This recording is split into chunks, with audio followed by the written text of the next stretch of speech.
అపాయము రాగా భక్తిహీనుడు నశించును, మరణకాలమందు నీతిమంతునికి ఆశ్రయము కలదు.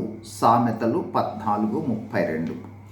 ఈ వాక్యము మానవులమైన మనందరితో మాట్లాడున్నదేమనగా, మనందరికీ మరణము తథ్యము.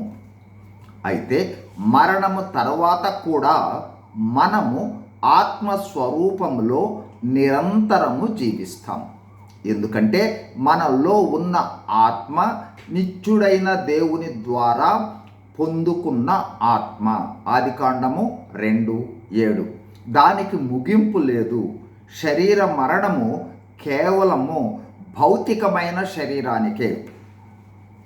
ఈ భౌతిక మరణము తర్వాత మనలో ఉన్న ఆత్మ ఏమి కాబోతూ ఉందో ఈ వాక్యము తేటగా తెలియజేస్తుంది. ఈ వాక్యము మానవులను రెండుగా విభజిస్తుంది.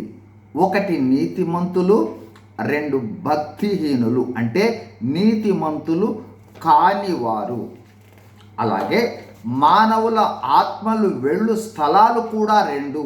ఒకటి భక్తిహీనులు లేదా నీతిమంతులు కానివారు నశింతురు, అంటే నరకమునకు వెళతారు. రెండు, నీతిమంతులకు ఆశ్రయము కలదు, అంటే నీతిమంతులకు ఆశ్రయము అంటే దేవుడుండు పరలోకము ఉంటుంది, కావున పరలోకమునకు వెళతారు. కావున మానవులు పరలోకము లేదా దేవుని రాజ్యము చేరాలంటే నీతిమంతులుగా మారాలి, నీతిమంతులుగా జీవించాలి. అయితే దేవుని స్థాయి నీతికి మన స్థాయి నీతి చాలదు. రోమా 3:20.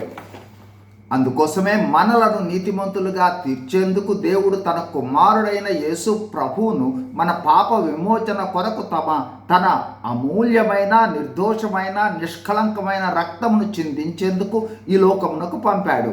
యేసు ప్రభువు తన రక్తాన్ని చిందించి, మరణించి, సమాధి చేయబడి 3వ దినమున తిరిగి లేచి ప్రస్తుతం తండ్రి కుడిపార్శ్వమున మన కొరకు విజ్ఞాపన చేస్తూ ఉన్నాడు.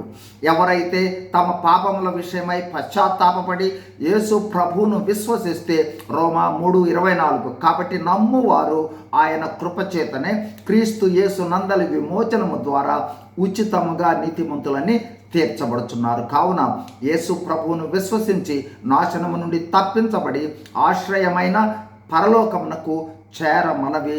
యేసు ప్రభువును విశ్వసించండి, పరలోక ప్రవేశం పొందండి. God bless you. Thank you.